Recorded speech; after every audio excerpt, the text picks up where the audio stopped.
Leonardo Sosa Valencia. Voy a conversar con ustedes sobre la endoscopia digestiva y el cáncer gástrico gracias a una invitación de iCáncer. Como ustedes saben, cuando nosotros vamos a realizar un ultrasonido endoscópico, nos interesa explorar el tumor digestivo. Es decir, hay que evaluarlo, hay que ver el tamaño, qué tamaño tiene, el origen, de qué capa viene, si es un tumor superficial, si es un tumor más profundo. Por supuesto, tenemos que saber de qué tipo de tumor estamos hablando. Y cuando nos referimos al tipo, ustedes verán que dentro de los tumores gástricos hay varios tipos. Fundamentalmente les voy a hablar del adenocarcinoma gástrico, pero existen otros como los tumores estromales o los tumores benignos. Y por último, bueno, hay que ver los vasos sanguíneos, la vascularización, la ubicación en qué parte del estómago está, no solamente si es superficial o profundo, sino también si está en la parte alta o en la parte baja del estómago, ya que de esto dependerá el tratamiento. El contenido, muchas veces son tumores más necróticos, más sólidos, menos sólidos, cuántos hay y al fin y al cabo qué es, de qué se trata y si existe el tumor, ya que a veces podemos estar confrontados a un diagnóstico erróneo de tumor y que no exista dicho tumor, sino que sea una compresión extrínseca, por ejemplo, o otro tipo de lesión. Por tanto, esta diapositiva que les estoy mostrando, la primera, la hice yo hace 20 años y esta diapositiva aún no cambia. Es decir, el interés del ultrasonido endoscópico sigue siendo exactamente el mismo.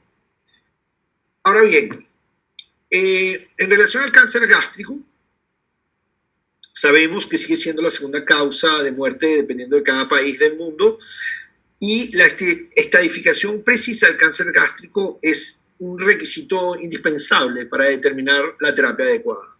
Sin embargo, cada modalidad tiene sus limitaciones. Tenemos métodos de imágenes como la tomografía, la resonancia magnética, el PET scan, métodos de marcadores sanguíneos y otros que pueden ser utilizados, pero pareciera que por ahora todos siguen siendo complementarios. El ultrasonido endoscópico se utiliza fundamentalmente para la clasificación TNM del cáncer gástrico, en donde T se refiere al tumor y a su localización en relación a la profundidad de la pared, y N se refiere a la presencia o no de ganglios linfáticos patológicos. Sabemos que existen miles de artículos o cientos de artículos en la literatura que hablan de cáncer gástrico y ultrasonido endoscópico y su clasificación T y su precisión está alrededor del 75%. En la próxima diapositiva vamos a ver cómo cambia esto. Por supuesto que hoy en día el desarrollo de la endoscopia de la banda estrecha, de otros métodos ópticos de visualización de los tumores, ha permitido visualizar en forma simple y clara la arquitectura vascular y la estructura de la superficie, la mucosa superficial en el tracto digestivo.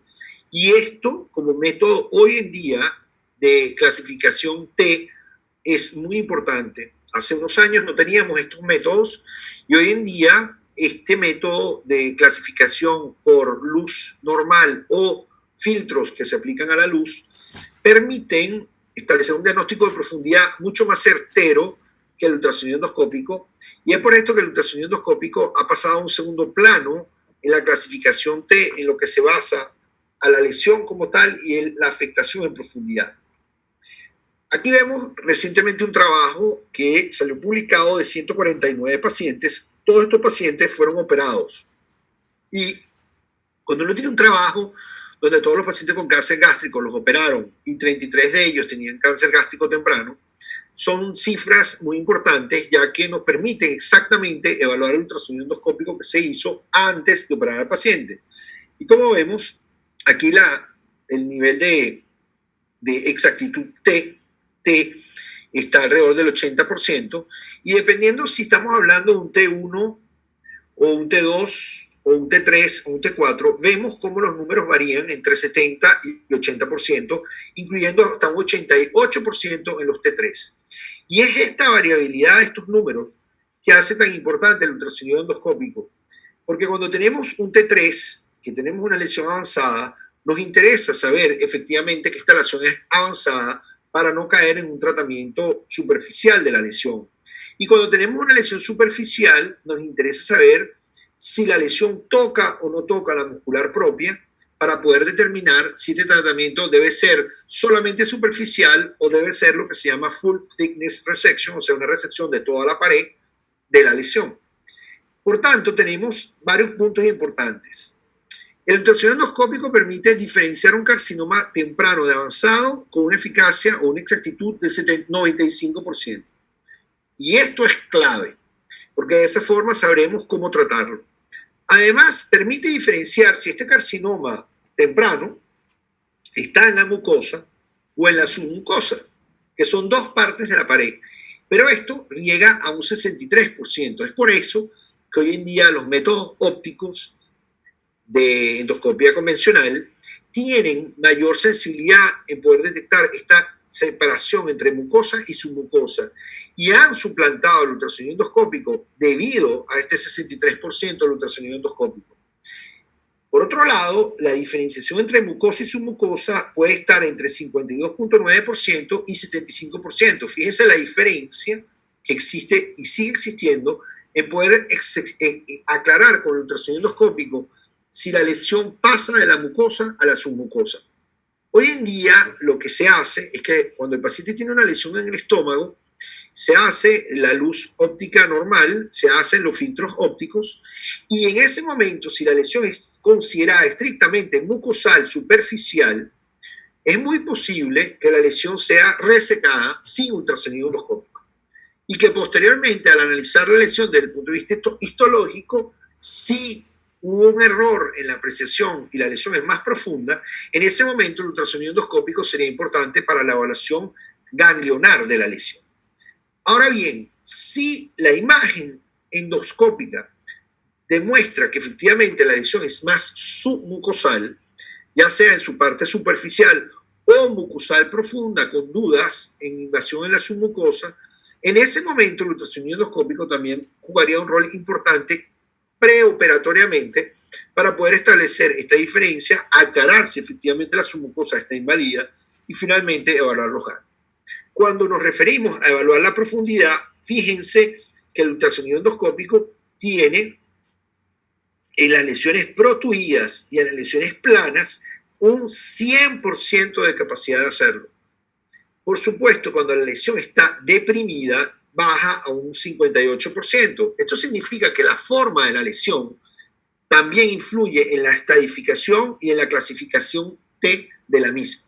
Las lesiones deprimidas, ulceradas, son más difíciles de ver y esto se produce por la interferencia que hace el aire entre el balón del econdoscopio y la lesión.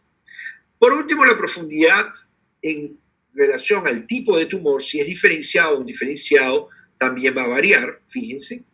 Y si el carcinoma temprano disminuye a medida que aumenta el tamaño del tumor. Es decir, también tenemos problemas cuando la lesión es demasiado grande. Los ganglios linfáticos podrán ser evaluados por el ultrasonido endoscópico con un 90% de sensibilidad y su especificidad y sensibilidad para saber si son metastásicos puede bajar hasta un 66% y una especificidad del 96%. Ya veremos al final de la presentación cómo métodos como el contraste y el Doppler han ayudado mucho, al igual que la biopsia guiada por ultrasonido endoscópico, a determinar la especificidad y la sensibilidad de estos ganglios. Cuando nosotros hacemos ultrasonido endoscópico vemos esta imagen. Y en esta imagen, como les dije, la mucosa, en las primeras dos líneas, la blanca y la negra. Después la línea blanca que está acá es la submucosa. Después la siguiente línea negra es la muscular. Y finalmente la última línea es la serosa.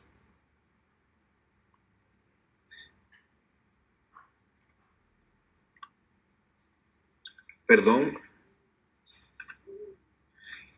Aquí vemos cómo se desarrolla en normal un ultrasonido endoscópico del estómago. Fíjense el movimiento, vemos las capas, tenemos activado el Doppler. Fíjense que en la pared no existe mucha señal Doppler. Si vemos señal Doppler en la pared, significa que hay varices. Normalmente los vasos de la pared son tan pequeños que no producen señal Doppler, como por ejemplo aquí. Aquí tenemos un vaso pequeño produciendo señal Doppler dentro del páncreas. Y aquí estamos viendo la pared posterior del estómago y vemos las capas como son normales. Si nos movemos un poco, Vemos finalmente las capas a nivel del esófago. Esto es el cardia, aquí está el corazón latiendo. Y si bajamos un poco el equipo, vamos a ver el cardia mejor, y si lo subimos, vamos a ver mejor el estómago. Aquí vemos claramente los pliegues gástricos.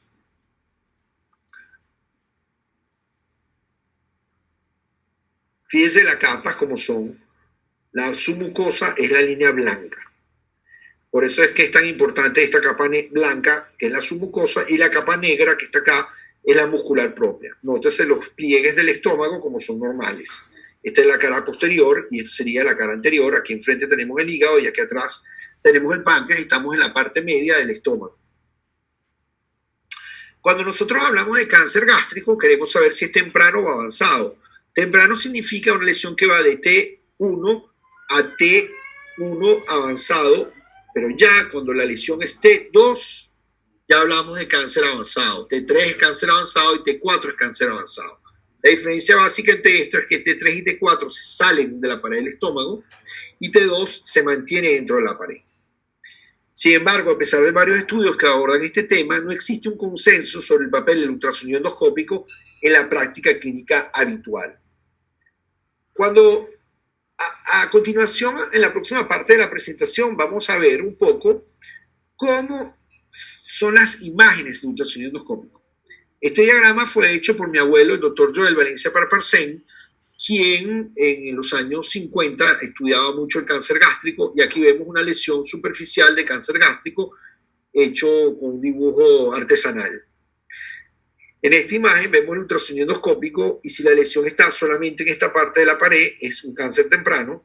Si la lesión comienza a afectar esta parte de la pared, sería un cáncer ya avanzado, localmente avanzado. En este caso vemos una lesión estrictamente superficial a nivel del antro de la pared gástrica. Sabemos que la diferenciación del cáncer de mucosa al de submucosa está alrededor del 63%, como lo hemos visto antes, y que el tamaño y la diferenciación del tumor pueden alterar la eficacia del ultrasonido endoscópico. Aquí en este video vamos a ver claramente una lesión superficial. Y fíjense que efectivamente uno ve la línea blanca que está acá, que es la submucosa, y la línea negra es la muscular. Para que ustedes entiendan un poco, muscular quiere decir avanzado, línea blanca quiere decir superficial. Como vieron en este video, claramente la lesión, que es esta zona que estoy marcando, es superficial y toca un poquito la línea blanca, pero no toca la línea negra. Por tanto, correspondería a un T1 de la pared digestiva, pero un T1 submucosal, cuyo tratamiento es completamente diferente cuando el T1 es estrictamente mucosal. Entre los tratamientos propuestos del carcinoma gástrico, la endoscopia es un tratamiento aceptado hoy en día. Y habría que hacer otra conferencia para hablar de cuáles son las técnicas de resección mucosal endoscópica. Tenemos la mucosectomía y tenemos la disección submucosal endoscópica. Son dos técnicas diferentes, cada una tiene distintas utilidades, distintas modalidades, ha sido desarrollada fundamentalmente en Japón y hoy en día es difundida en todas partes del mundo, al igual que aquí en Europa, en Francia, y se aplica en todo lo que son cánceres superficiales gástricos. El ultrasonido endoscópico, cuando la lesión está en esta capa que está aquí, que es la submucosa, entonces tiene una gran aplicabilidad. Aquí vemos claramente dos imágenes diferentes en donde se ha jugado un poco con el contraste y la ganancia. Y en la imagen de la derecha vemos un cáncer temprano, que es esta imagen que está acá. Aquí la vemos en otra foto, el mismo cáncer temprano. Y cuando hacemos el ultrasonido endoscópico, encontramos efectivamente un engrosamiento difuso de la mucosa y de la submucosa en esta zona. Por tanto, estaremos hablando de una lesión estrictamente precoz. Y en este caso específico, dicha lesión era de tipo linfomatosa. El linfoma gástrico, que es otro cáncer del estómago, menos frecuente que el adenocarcinoma, es estadiado mucho más frecuentemente por ultrasonido endoscópico, sobre todo para poder diferenciar la presencia o no de ganglios linfáticos, lo cual cambiaría el tratamiento de manera importante. Otro tipo de lesión que amerita el uso del ultrasonido endoscópico, además del adenocarcinoma y el linfoma, serían los pliegues gástricos patológicos. Llamamos nosotros pliegues gástricos patológicos a un estómago que tiene los pliegues engrosados. Este engrosamiento puede ser benigno o maligno. En el caso de las causas benignas, lo más frecuente es que la persona sufre de mucho ácido o mucha bilis en el estómago. Pero también hay causas infecciosas, inmunológicas, que producen gastritis. Ahora, el engrosamiento de la mucosa puede ser fuerte, importante, pero puede estar acompañado también de un engrosamiento de la submucosa. Puede ser segmentario o puede ser global, puede abarcar todo el estómago. Puede o no tener ganglios linfáticos asociados y definitivamente los cambios pueden ser sencillos o extremadamente severos. Y muchas veces en las biopsias no se ve este tipo de cambio. Aquí tenemos un ejemplo clásico de una lesión gástrica, fíjense, mamelonante, con protuberancias en el estómago, friable, sangra fácilmente, y esto sería interpretado como un cáncer avanzado. Al realizar ultrasonido endoscópico vemos una lesión profunda que afecta las capas submucosa, la línea blanca, y muscular propia, la línea negra, ambas vistas en una forma de banda.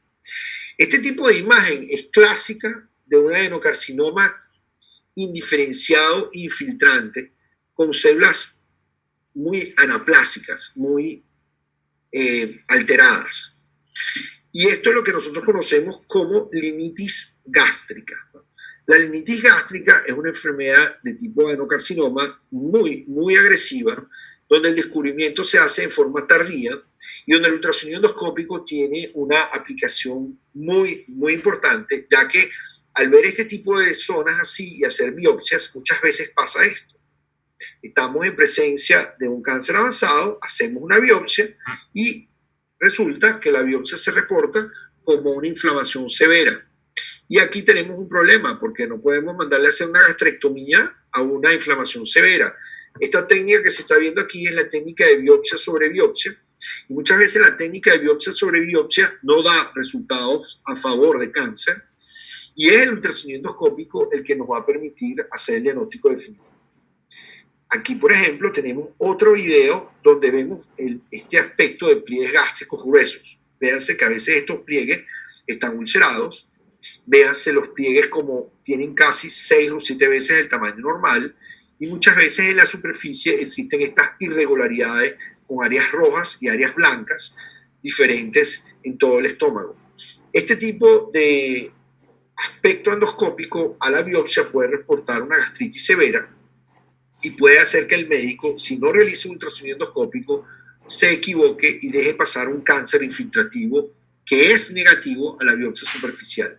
Aquí en el econdoscopio vemos claramente el aspecto del engrosamiento que se produce, que es todo esto que está acá. En este caso, las paredes están totalmente fusionadas en una sola capa grande que mide aproximadamente 10 veces el tamaño de una pared normal, que no supera normalmente los 3 o 4 milímetros, y aquí tenemos más de 1 centímetro de espesor. No podemos olvidar que dentro de los tumores gástricos está el tumor gastrointestinal, estromal. Y este tumor estromal se ve como una lesión de este tipo, redonda, oscura, con áreas a veces blancas. Esta es la lesión. Aquí en este caso estamos viendo una lesión, como ven, las paredes del estómago son gruesas, se ve claramente por ultrasonido endoscópico esta gran banda negra que corresponde a la fusión de la mucosa con la submucosa, la cual mide 10 veces su valor normal. Por tanto, nos encontramos ante otra lesión tipo linitis. Ahora bien, cuando nosotros queremos evaluar el tumor gástrico, también no debemos olvidar una lesión que es menos frecuente, pero que también se evalúa por ultrasonido endoscópico, que es el tumor estromal gastrointestinal o GIST, G-I-S-T.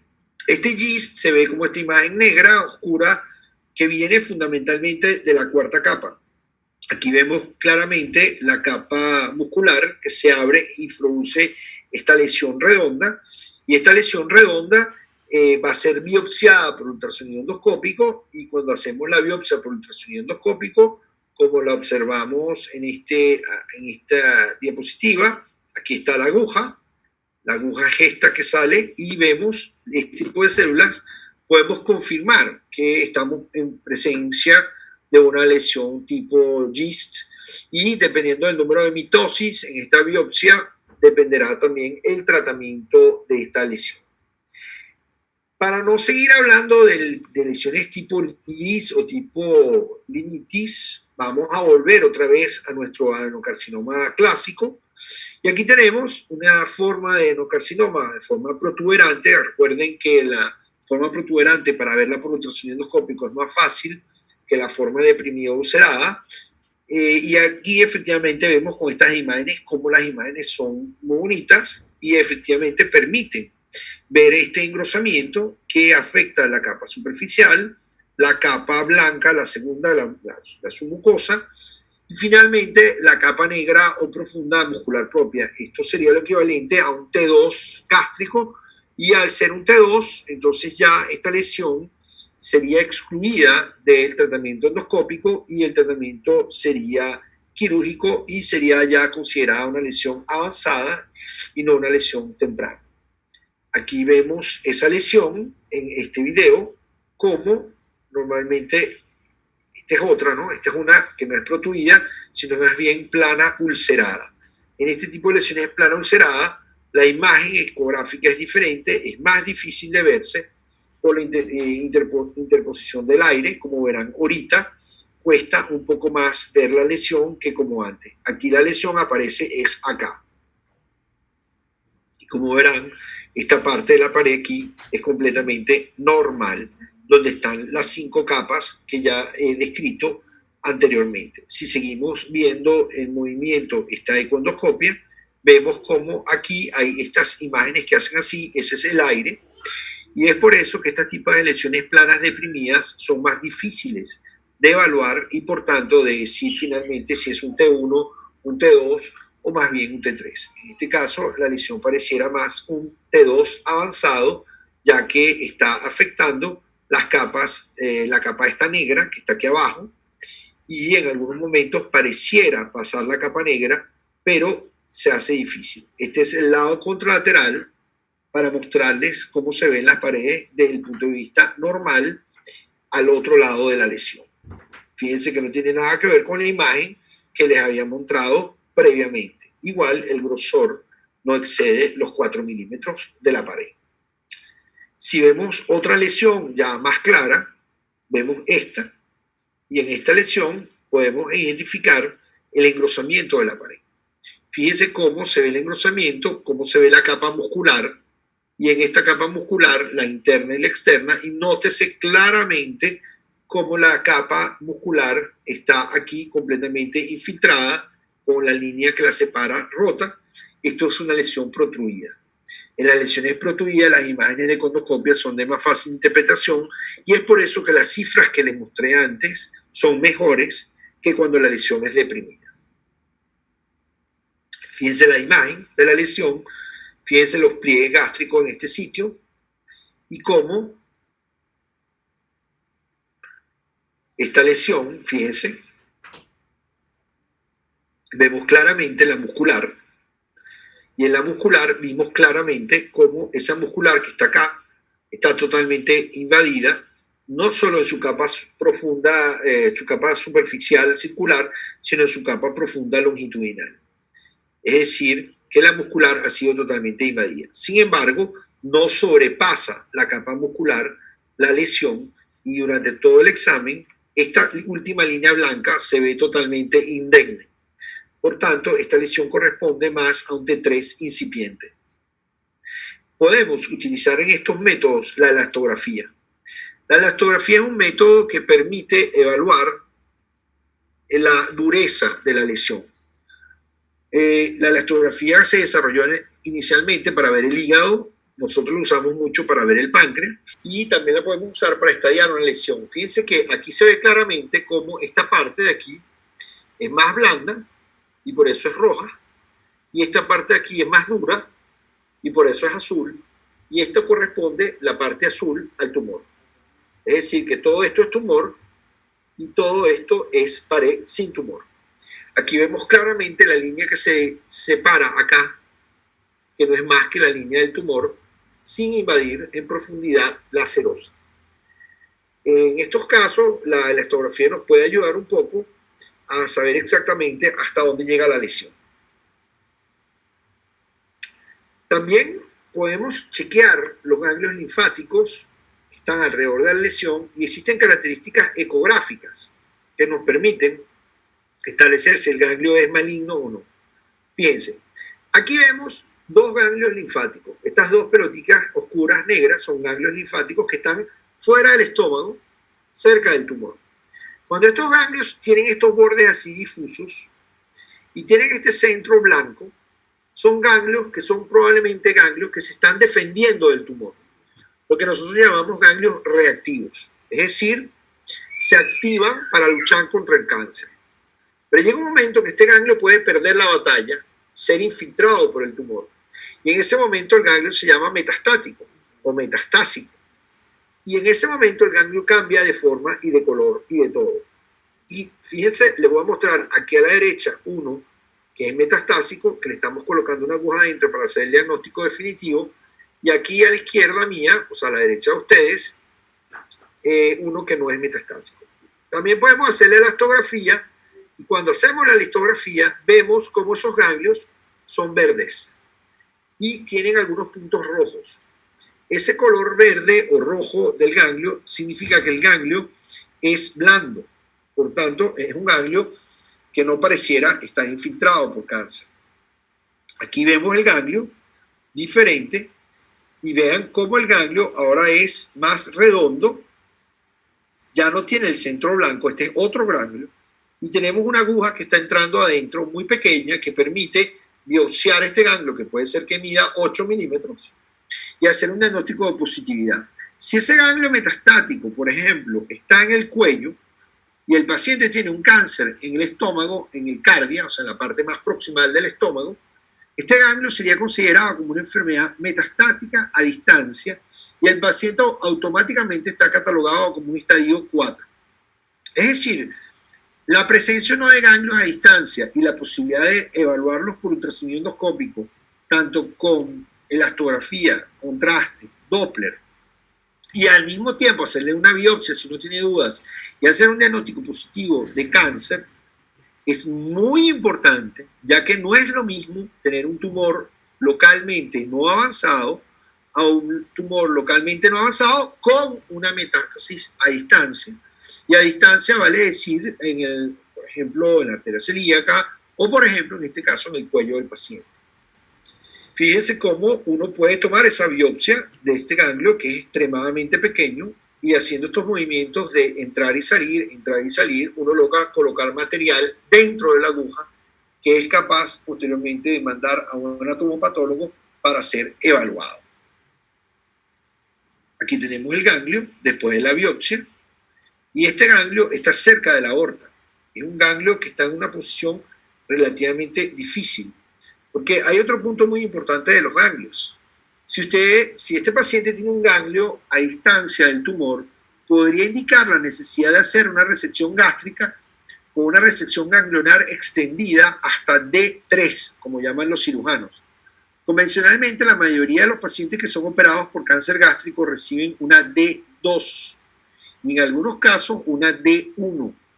Y es importante dónde están los ganglios y si son malignos o no y a qué distancia, ya que un paciente que se ha operado D1 que tenga ganglios a mayor distancia podría significar que en el momento en que se operó, la operación no fue totalmente curativa, ya que se dejaron ganglios metastásicos en el nivel D2 o en el nivel D3. Cuando hablamos más de los ganglios, vemos que el estado de los ganglios linfáticos del carcinoma gástrico temprano produce, uno está en la capacidad de verlos hasta un 90%, o sea que uno es extremadamente sensible. Ahora, de decir que esos ganglios son metastásicos o no, o sea que tienen cáncer, fíjense que puede bajar hasta 66%.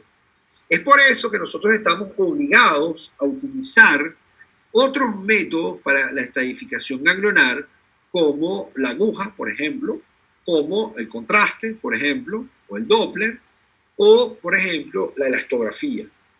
La estratificación combinada, vemos 64% de sensibilidad y la especificidad está alrededor del 74-80%. Aquí en este caso estamos viendo un ganglio típico de aspecto metastático que aparece a distancia de un carcinoma gástrico.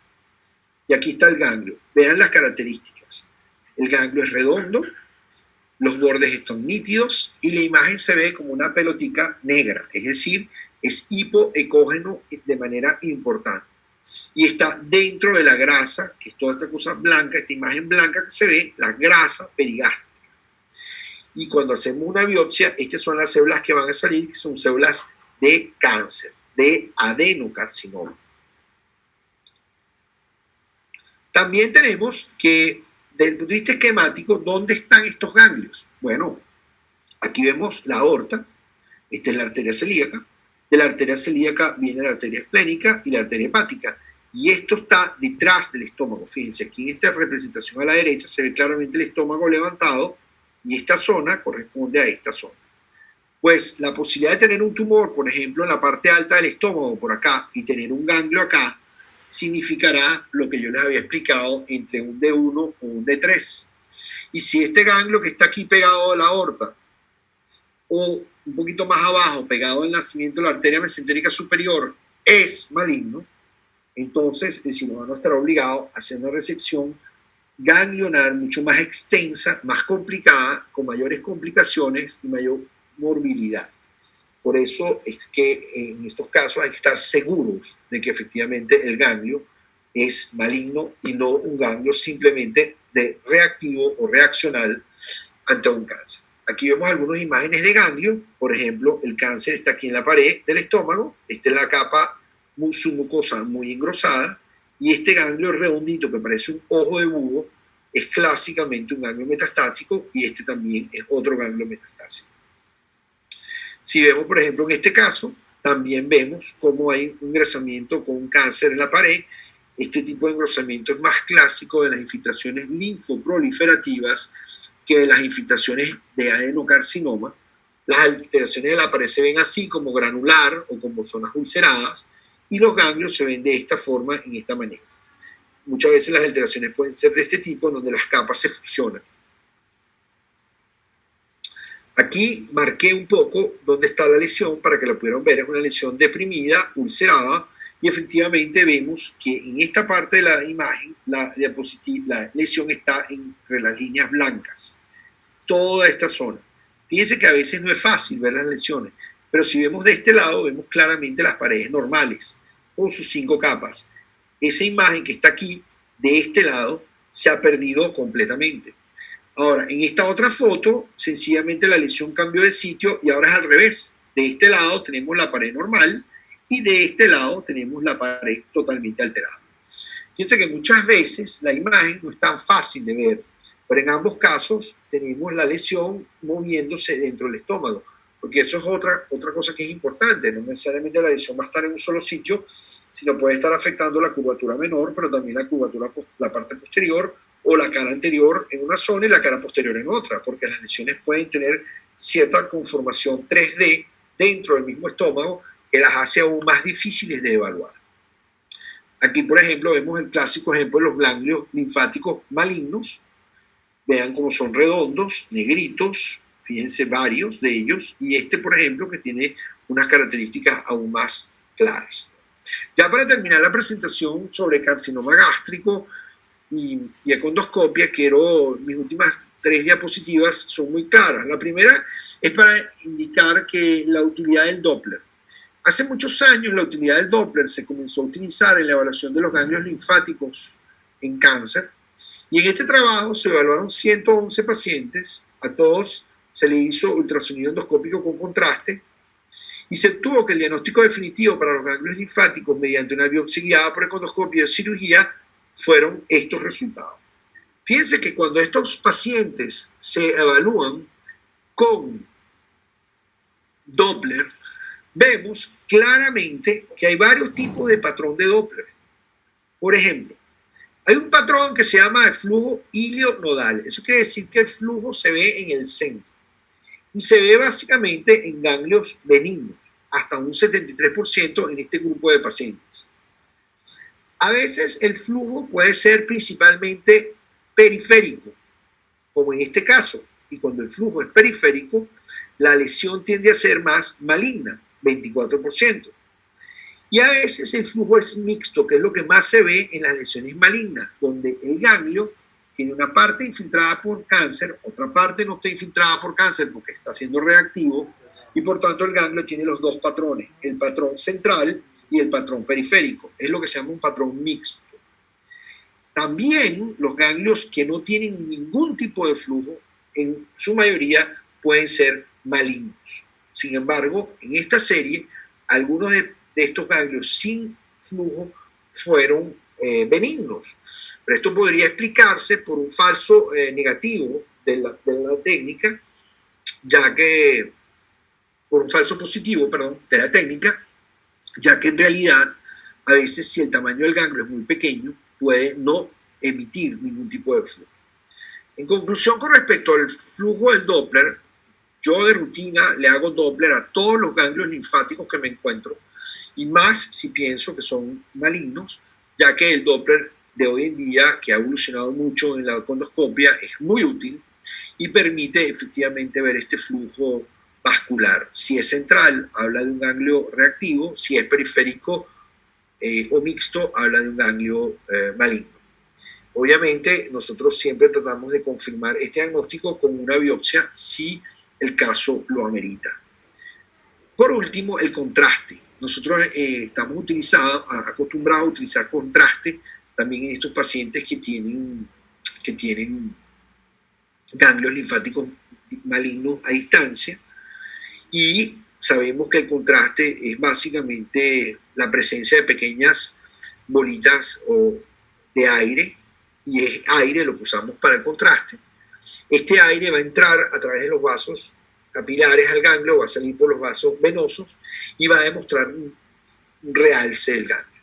El realce puede ser homogéneo, es decir, vemos el ganglio blanco completo, o puede ser intenso, puede ser homogéneo moderado, o puede ser que no tiene realce, o que el realce como tal no es homogéneo. Para que ustedes entiendan lo que es el realce, es que uno ve esa bolita negra que yo les mostré antes, se pone como un bombillo blanco. Si el bombillo blanco es totalmente blanco y homogéneo, entonces es intenso, entonces ese ganglio es benigno, que es lo que vemos aquí, 73% de ese tipo de ganglio. Cuando el ganglio no tiene ningún realce, entonces volvemos otra vez al caso de que puede que sea maligno, puede que sea benigno, no hay un diagnóstico definitivo, pero finalmente si el realce no es homogéneo, es decir, cuando tenemos ese ganglio redondo, deja de ser negro, sino que pasa a ser blanco, pero el blanco no es un blanco homogéneo, sino son punticos blancos regados un poco por todo el ganglio, entonces es muy posible que este ganglio sea maligno. El ultrasonido endoscópico con contraste en la identificación del cáncer gástrico ha sido utilizado, sigue siendo a veces un poco difícil de hacer, no está tan claro, y nos ayuda mucho en la estadificación también del T, hasta un 76%, y del N es donde fundamentalmente yo creo que tiene más utilidad. Ahora bien, para terminar la conferencia, quiero decirles que hay que tener cuidado porque no todo lo que parece un tumor en el estómago es un tumor. En este caso, es muy frecuente que uno le envíe a un paciente creyendo que tiene un tumor en el estómago porque le tomaron una biopsia y salió una displasia. Y resulta que dicen, bueno, aquí hay un tumor o aquí hay un tumor. Y eso es que cuando usted hace la endoscopia, usted lo que ve son estas bolas negras, que son varices. Y esto puede pasar. Recientemente me acuerdo de un caso así, donde había un diagnóstico de tumor neuroendocrino porque había una manchita roja aquí, pero había esta imagen redonda creyendo que todo esto era un tumor. Y en realidad la manchita roja sí era un tumor neuroendocrino, muy pequeño, pero todo lo que estaba abajo, que creían que era un tumor, no era un tumor, eran varices. Y esto puede pasar con más frecuencia de lo que ustedes creen. Por tanto, siempre es bueno hacer una evaluación completa de la lesión. Y ya para terminar, Aquí, ¿por qué entonces al final es necesaria toda esta información? Bueno, primero tenemos que determinar si la lesión es resecable o no. Muchas veces tenemos tumores que están pegados a estructuras vasculares como la aorta o la arteria celíaca, que van a ser irresecables y no van a haber sido diagnosticados como irresecables por la tomografía. Podemos reagrupar los pacientes antes de tratarlos. Esto es muy importante porque a veces estos pacientes necesitan un tratamiento neoadyuvante. Podemos formular el tratamiento adecuado. Finalmente podemos definir el pronóstico con antelación. Podemos decir de verdad si este paciente va a estar dentro del grupo de pacientes que vamos a poder salvar, que van a tener un tratamiento curativo, o si desafortunadamente este paciente está en el grupo de los pacientes de tratamiento paliativo y que por más que hagamos todo lo que queramos, no vamos a poder ofrecerle un tratamiento que lo va a curar, y en este caso el ultrasonido endoscópico puede ayudarnos a saber esto con antelación. Y finalmente, para evaluar resultados, después que un paciente recibe tratamiento con radioquimioterapia en cáncer gástrico, el ultrasonido endoscópico nos permite ver muchas veces estos resultados y poder tomar decisiones siguientes. Para recordarles las 6 más importantes, digamos, indicaciones del ultrasonido endoscópico en un tumor gástrico, tenemos el carcinoma precoz, tumor superficial, sobre todo con sospecha de invasión a la submucosa, para evaluar ganglios. Tenemos el tumor clásico gástrico que invade toda la pared y que queremos ver ganglios, y sobre todo ganglios a distancia. Tenemos el tumor gástrico como el tumor gastrointestinal estromal, que es de la pared y que queremos evaluar y biopsiar. Tenemos los maltomas y los linfomas, que afectan tanto la pared como los ganglios, que son muy importantes de evaluar porque a veces hay ganglios a distancia en el mediastino, por ejemplo, que van a cambiar el estadio del paciente. Tenemos los pliegues gástricos patológicos, donde el paciente presenta adenocarcinoma infiltrante neoplásico indiferenciado, que a veces no se diagnostica con una simple biopsia. Y finalmente, tenemos a todos estos pacientes cuando vienen a controlarse para ver si están curados y para ver si no hay una residuo de la enfermedad y para ver si no hay un pequeño ganglio que salió por ahí a distancia o cercano a la cirugía que con ultrasonido podríamos detectar rápidamente. Yo siempre le digo a todos en estas conferencias que el control de la enfermedad por ultrasonido endoscópico puede ser hasta más importante que el diagnóstico a priori preoperatorio, porque la tomografía y la resonancia magnética van a detectar un ganglio metastático recidivante o recurrente cuando ya el ganglio tiene un tamaño mayor de 1 centímetro. Yo he tenido la oportunidad de ver pacientes en control por econdoscopia después de la cirugía o el tratamiento y he detectado lesiones pequeñas incipientes que he biopsiado y han permitido reintervenir o retratar a este paciente de otra manera y curarlo.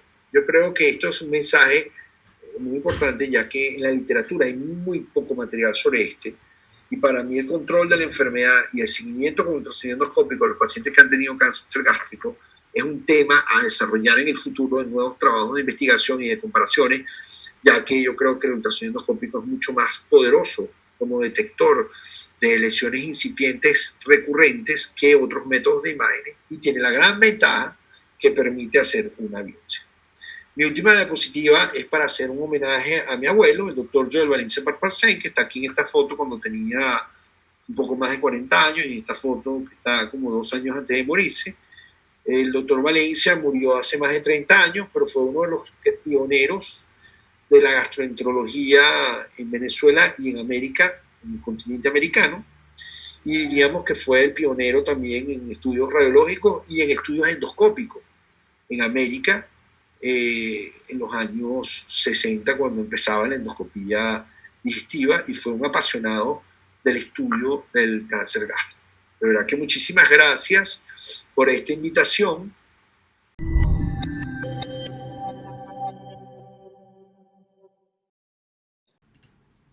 Bueno, buenos días con todos. Yo soy el doctor Ronald Sergio Limón Telles, oncólogo clínico. Yo voy a hablarles un poquito de el rol de la endoscopía y las imágenes en realidad para la decisión terapéutica en cáncer gástrico. Estos son los puntos que vamos a tocar. Esta es nuestra agenda, una pequeña introducción, clasificación, estadiaje, tratamiento y conclusiones. Efectivamente, el cáncer gástrico es el quinto tumor más frecuente y la tercera causa de muerte en relación al cáncer. El 80% de estos pacientes va a ser diagnosticado con enfermedad avanzada. En Bolivia sucede algo similar, sin embargo, americanos, el cáncer de cervix ocupa un lugar muy importante. Es así que otras patologías se han visto desplazadas y el cáncer gástrico en Bolivia ocupa el séptimo lugar. Sabemos que existen factores de riesgo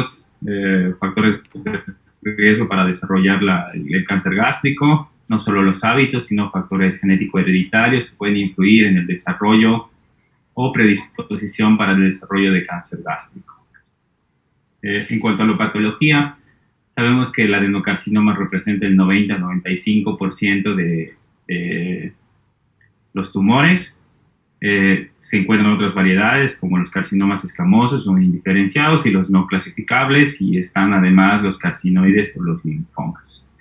Es muy importante recordar que en estos tiempos ya se va introduciendo la clasificación molecular del cáncer gástrico, y esto tiene que ver mucho con el pronóstico de la enfermedad y también actualmente con los tratamientos.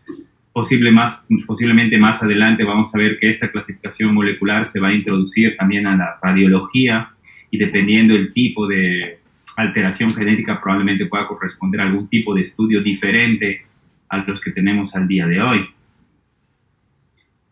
En cuanto al diagnóstico y el estadiaje, es importante saber que todo diagnóstico se debe realizar por medio de una endoscopia y biopsia.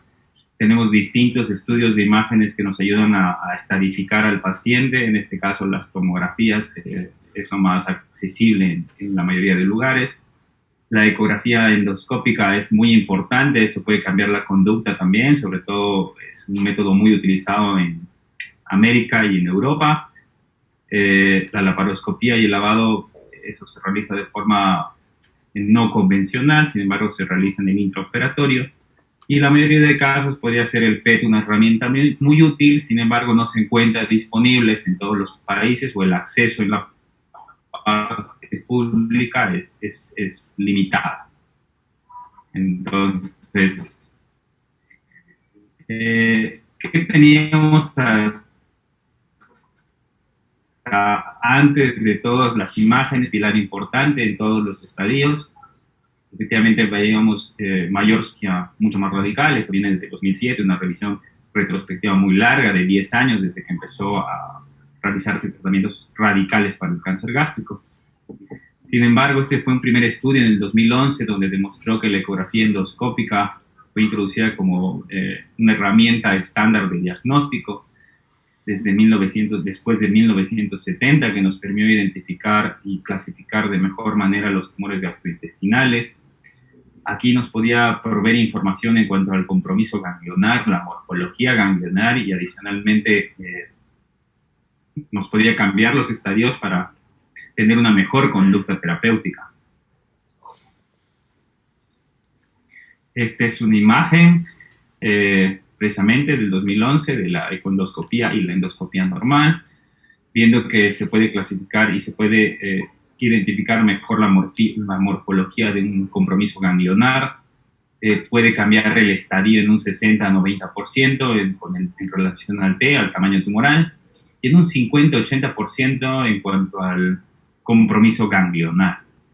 Ese fue un primer estudio, el cual fue muy importante para introducir a la práctica clínica habitual. Sabemos que la ecoendoscopía no únicamente está indicada en cáncer gástrico, también puede ser utilizada en cáncer de páncreas sobre todo, y nos permite cambiar el estadio y también cambiar la conducta terapéutica. Posterior a ello, en el año 2019, un estudio retrospectivo de 150 pacientes aproximadamente, de 2011 a 2017, estos fueron los pacientes, 150 pacientes. Efectivamente, aquí se vio que pacientes habían tenido, el médico cirujano estaba de acuerdo con realizar una endoscopía y habían tenido un cambio de conducta en cuanto al tratamiento, es decir, un tratamiento perioperatorio. Sabemos que el tratamiento estándar al día de hoy es la quimioterapia perioperatoria, que ha demostrado beneficio en cuanto a sobrevida libre de enfermedad y sobrevida global. Entonces aquí más del 90% de casos tuvo una conducta terapéutica diferente después de haber tenido una ecoendoscopía y posteriormente fue sometido a cirugía. Luego de este procedimiento, pues se corroboró que posterior a la cirugía el paciente había hecho un downstage o permanecía en el mismo estadio si es que no había una respuesta a un tratamiento perioperatorio. Adicionalmente, los pacientes que no habían sido sometidos a un tratamiento perioperatorio y habían sido sometidos a cirugía, se comparó los resultados de patología con los resultados con la ecoendoscopía como estadiaje y se encontró una concordancia del 95% aproximadamente en promedio. Este es el tratamiento actual del cáncer gástrico. Sabemos que tumores mayores a T1 está indicado un tratamiento perioperatorio con quimioterapia, por eso es la importancia de tener a mano todas las herramientas diagnósticas para poder tratar al paciente de forma adecuada. Hablando un poquito del tratamiento, sabemos que solo tenemos 2 estudios clínicos. Uno es el estudio que fue estadísticamente significativo. Más del 50% de los pacientes se habían hecho un downstage. Y el estudio alemán, no es un poquito para acá, que es el FLOT 4, que efectivamente es el estándar de los 50 meses, un hazard ratio de 0.77 y una P estadísticamente significativa. Todos los subgrupos se beneficiaron, es por eso que al día de hoy los pacientes deben ser sometidos a un tratamiento perioperatorio y la importancia del estadiaje previo a la conducta terapéutica. Algo que probablemente el COVID ha cambiado nuestra forma de tratar a estos pacientes, ya que, como pueden ver, son regímenes muy intensos. Sin embargo, para obtener información sí sería muy útil poder comparar de forma prospectiva la ecoendoscopía con la cirugía. Durante este tiempo de pandemia nuestra conducta ha cambiado, no podemos aplicar regímenes intensos, sobre todo a pacientes muy mayores en este caso. En todo caso, si es que son tumores tempranos o con un compromiso ganglionar N1, N2 hasta N3, y esto nos permitiría el beneficio completo al paciente aplicando todas las... estas algunas preguntas: si la inmunoterapia en estos tiempos nos va a dar mejores resultados, si la ecoendoscopía va a ser la herramienta clave que nos ayude a aplicar estos tratamientos y a medir las respuestas. No tenemos todavía.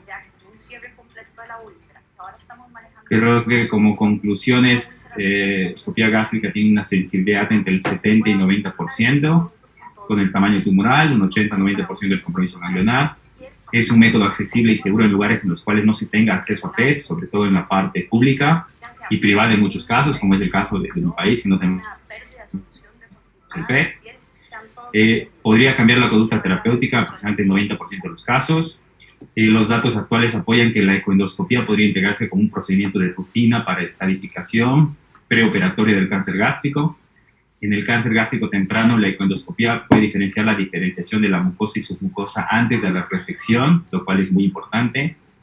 La ecoendoscopía probablemente podría detectar ganglios linfáticos en el cáncer gástrico temprano, y aún su papel en este escenario debe aclararse un poco más, ya que no tenemos estudios prospectivos que nos den esta información.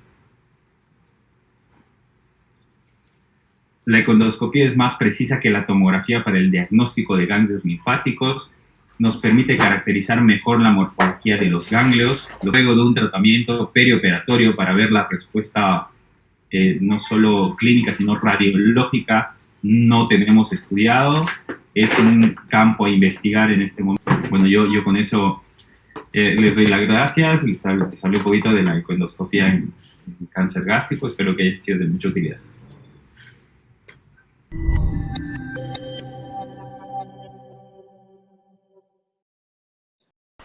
Muy buenos días a todas las personas que el día de hoy nos acompañan. Antes de iniciar, quiero agradecer a iCáncer por brindarme la oportunidad de poder participar en este tipo de eventos, ¿no? El día de hoy quiero compartir con ustedes un poco algunos datos acerca de la importancia de la ecoendoscopía en el diagnóstico y en el tratamiento del cáncer de esófago. Yendo a algunas generalidades, es importante establecer el hecho de que el cáncer del esófago representa el 5% del total de cánceres relacionados al aparato digestivo. En cuanto a la patología, al tipo histológico, la mayoría de estos cánceres, el 95%, tienen origen epitelial, por lo cual son de tipo carcinoma epidermoide o en su caso adenocarcinoma. Y el resto tiene un origen de tipo estromal, relacionándose principalmente a tumores que dependen de la capa muscular, como los leiomiosarcomas o, caso contrario, los tumores de tipo GIST, ¿no? Lamentablemente, y en forma alarmante, es una patología que ha ido incrementándose conforme han pasado los años. Dentro de la etiología relacionada a esta patología, tenemos una diversa variedad de etiología, mismos que van relacionados principalmente a algunos hábitos negativos que tienen los pacientes. Sin embargo, el factor genético también juega un rol importante, ¿no? Dentro de los hallazgos clínicos, lamentablemente, la mayoría de ellos están relacionados directamente a enfermedades avanzadas, como ser la disfagia, la odinofagia, algún tipo de reflujo o regurgitación de alimentos o de saliva. En casos mucho más avanzados y en lesiones voluminosas con algún tipo de sangrado se logra identificar hematemesis. Y los signos y síntomas que más alertan al personal médico son los que están relacionados a las alteraciones nutricionales de estos pacientes. Lamentablemente, el pronóstico de esta enfermedad generalmente es malo y se encuentra directamente relacionado al avance de la misma.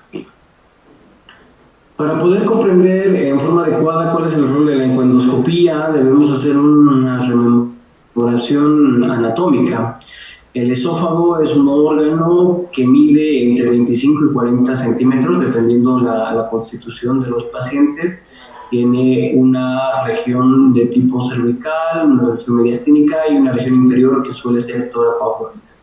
Al igual que el resto de los órganos que conforman el aparato digestivo, tiene capas, ¿no? Que van desde lo más superficial, que es la capa mucosa, hasta la capa más profunda, que es una capa adventicia. Recordemos que el esófago no cuenta con una capa serosa. En su lugar se encuentra la capa adventicia, que representa un tejido conectivo, ¿no? La importancia, al igual que los otros tumores del aparato digestivo, está en relación al grado de infiltración de la lesión a través de las capas de este órgano.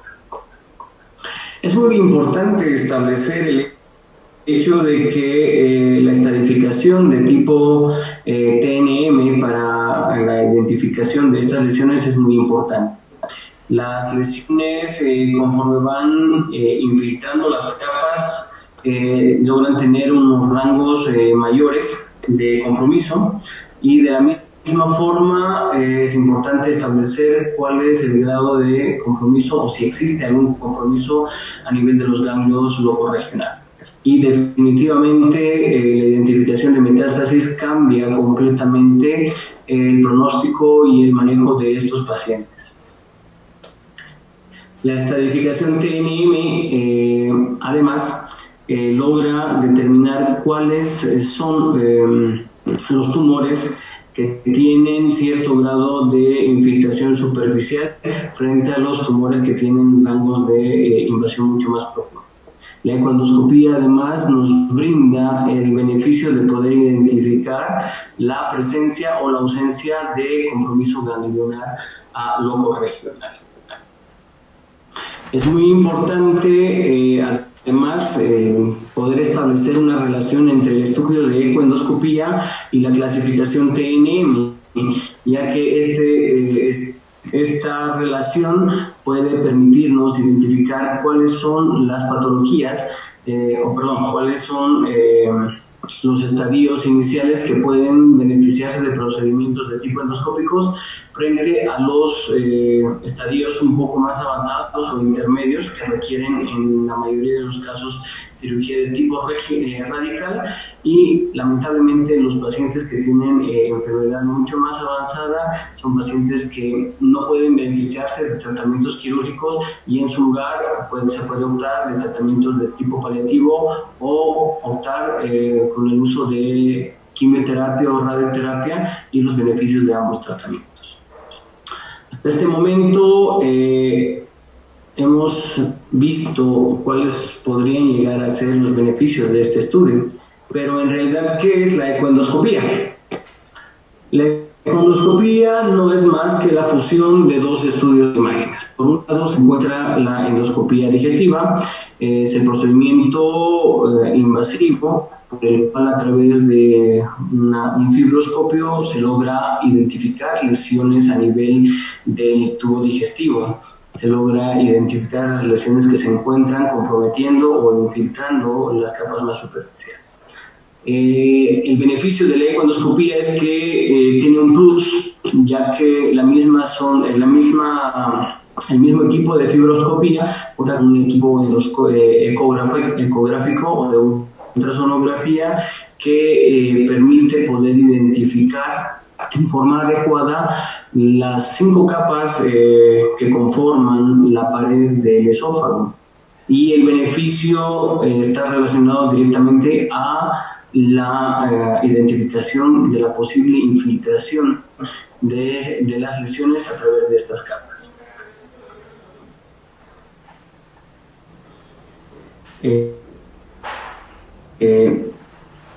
Vamos a apreciar lo que es un pequeño video acerca de este estudio y cómo se lo realiza. Estamos viendo la fase endoscópica, en la cual podemos identificar la lesión exofítica, una lesión bastante grosera en este caso. Seguidamente se puede ver cómo la emisión de ultrasonografía permite identificar las diferentes capas que conforman la pared del esófago, y en forma efectiva, y dependiendo también de lo que es la experiencia del operador, se puede identificar en forma correcta y precisa las capas que están libres de lesión y las capas que logran tener cierto grado de infiltración tumoral. El beneficio de este estudio además está en el hecho de que se pueden identificar en forma precisa, correcta y exacta las formaciones ganglionares que se encuentran próximas a esta lesión.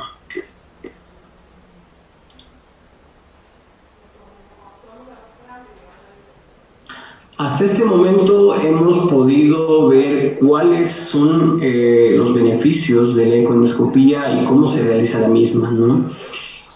El propósito general de esta presentación está relacionada en cuanto a cuál es el impacto real de la ecoendoscopía en la estadificación de las lesiones que se encuentran relacionadas a un cáncer de esófago, ¿no? Cabe destacar el hecho de que este estudio no es nuevo. Se habla o se tiene referencia a que las primeras experiencias se habrían logrado alrededor de la década de los 80, y conforme ha ido pasando el tiempo, se ha ido mejorando la tecnología, también han habido resultados mucho más prometedores. En una primera instancia, lo que se ha hecho es tratar de establecer una comparación entre los métodos diagnósticos convencionales, como eran la tomografía y la resonancia magnética, y se han comparado estos resultados con los resultados prometedores que ofrecía la ecoendoscopía. Es así que los primeros estudios hacían una relación, o trataban de establecer una relación entre la efectividad diagnóstica de la ecoendoscopía, la cual en una primera instancia ofrecía valores específicos que iban desde el 71 hasta el 92% de especificidad y efectividad en el diagnóstico de lesiones tempranas, ¿no? En comparación a lo que era la tomografía computada, cuyo éxito estaba comprendido simplemente entre el 42 y el 60% de los pacientes. en cuanto a lo que representaba la precisión de la localización de lesiones nodulares o ganglionares sospechosas. También se estableció un claro beneficio en la precisión diagnóstica que estaba relacionada con la ecoendoscopía, cuyos valores de efectividad iban entre el 64 y el 88%. Sin embargo, la tomografía computada ofrecía cifras de efectividad un poco menores, que iban desde el 51 hasta el 82.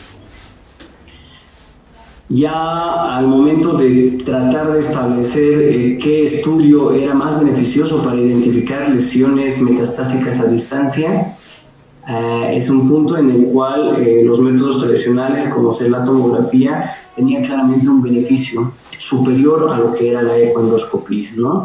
Estamos hablando del 90% de efectividad diagnóstica mediante tomografía frente a solamente un 35% de efectividad diagnóstica realizada por ecoendoscopía. La razón por la cual se veía esta diferencia estaba relacionada directamente a que el campo de acción de la ecoendoscopía se encontraba muy reducido, ya que la dispersión de las ondas sonoras que lograban identificar este tipo de lesiones no iba más allá de los 6 centímetros, mientras que la tomografía computada nos daba imágenes precisas prácticamente de todo el abdomen y otras zonas a distancia, ¿no? Es así que ya los primeros metaanálisis presentados alrededor del año 2010, ¿no?, nos sugerían el hecho de que la ecoendoscopía tenía cifras de efectividad muy superiores a la tomografía en cuanto a lo que representaba identificar o establecer el grado de infiltración tumoral a través de la pared del esófago y la identificación de los ganglios regionales. Sin embargo, la tomografía todavía representaba el gold estándar para la identificación de metástasis, ¿no?, lo cual representaba un cierto grado de desventaja al momento de elegir uno de los métodos frente al otro.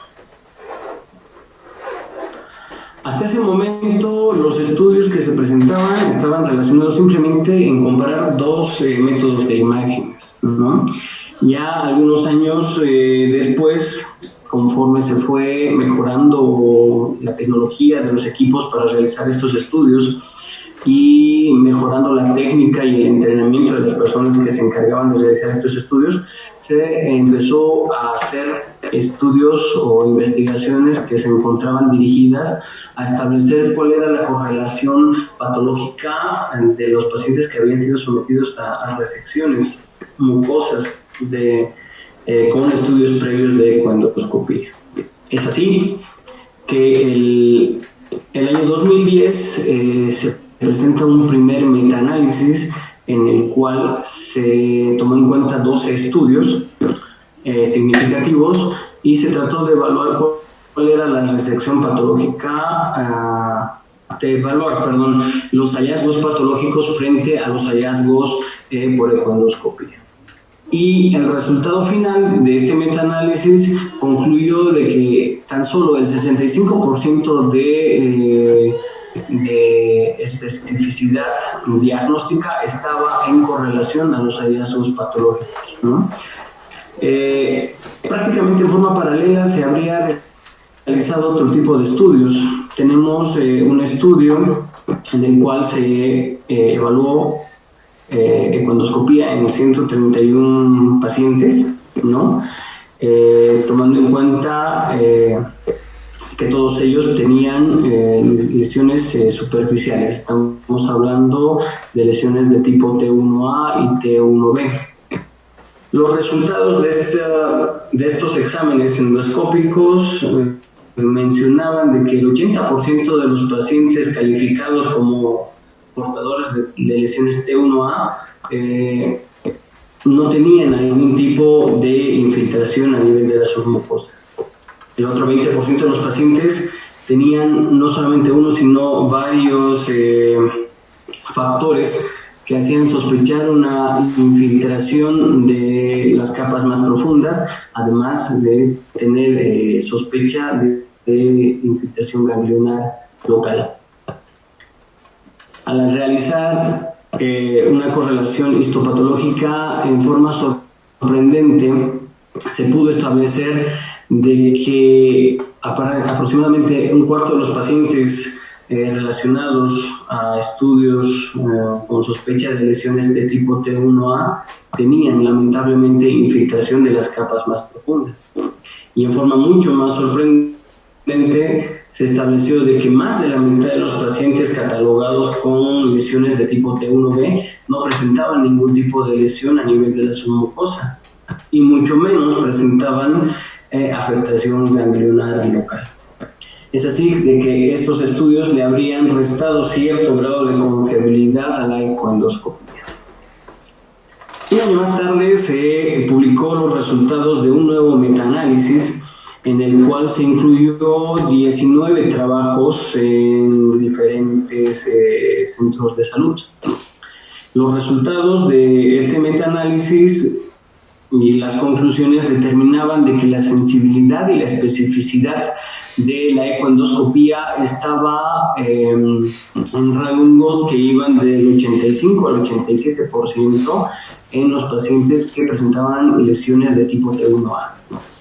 Y un resultado muy similar que iba alrededor del 86% de eficacia al momento de establecer lesiones de tipo T1B.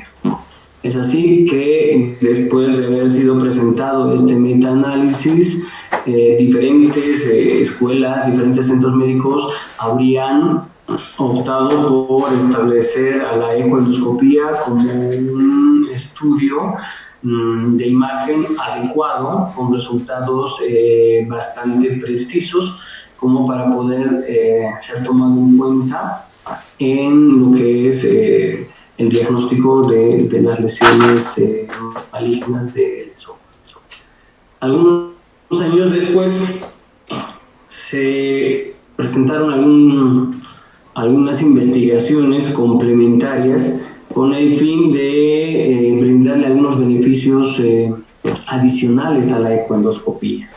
Por ejemplo, en el año 2014 se presentó un metaanálisis que tenía un estudio que tenía el fin de establecer cuál era la rentabilidad diagnóstica de la ecoendoscopía al momento de establecer el pronóstico de metástasis ganglionares en las lesiones superficiales. Se tomó en cuenta alrededor de 4.000 pacientes, en los cuales se demostró de que los pacientes con lesiones sospechosas de tipo T1A tenían hasta un 5% de probabilidades de tener infiltración ganglionar local. Dentro del mismo estudio se demostró que los pacientes con lesiones un poco más profundas, como sea T1B, tenían hasta 3 veces más posibilidades de tener infiltración ganglionar local al momento de establecer. De la misma forma, un estudio posterior, publicado en el año 2015, nos demostró que el éxito de las resesiones endoscópicas realizadas en forma conservadora con un estudio de ecoendoscopía previo habría logrado una tasa de remisión completa de alrededor del 94%, una cifra bastante aceptable y muy prometedora, ¿no? Y en la cual se lograba alcanzar una supervivencia total a 5 años en el 98% de los pacientes. Claro de que este estudio estaba enfocado sobre todo a los pacientes que eran portadores de lesiones sumamente superficiales como la T1A. En cuanto a lo que representa los resultados de algunos estudios que se encontraban relacionados ya no a lesiones tempranas, sino a lesiones un poco más avanzadas, se logró demostrar de que la ecoendoscopía iba perdiendo la rentabilidad diagnóstica en los cánceres de infiltración intermedia como los T2, en los cuales su efectividad solamente alcanzaba un 33%. Sin embargo, en forma sorpresiva, también se demostró de que las lesiones que eran mucho más profundas, relacionadas a enfermedades mucho más avanzadas, tenían hasta un 100% de efectividad diagnóstica solamente con ecoendoscopía. una capita importante también estaba relacionado al hecho de que algunas lesiones de tipo T3, T4 que se encontraban relacionadas a lesiones exofíticas bastante voluminosas que impedían el paso del equipo de endoscopía, tenían variaciones significativas en cuanto a la efectividad del pronóstico o la efectividad de la estadificación, ¿no? Con cifras bastante divergentes, en las cuales iban desde el 28 hasta el 72%, demostrando de que el estudio de ecoendoscopía no era el ideal para establecer un diagnóstico en lesiones de tipo obstructivo. Algunos investigadores intentaron realizar algunos métodos con el fin de poder lograr de que el endoscopio logre rebasar la lesión, como hacer dilataciones.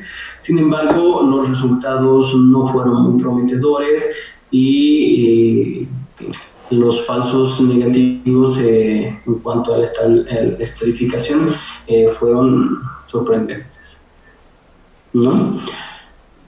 Un punto importante al momento de elegir a la ecoendoscopía como un método diagnóstico está relacionado al hecho de que es un método diagnóstico operador dependiente.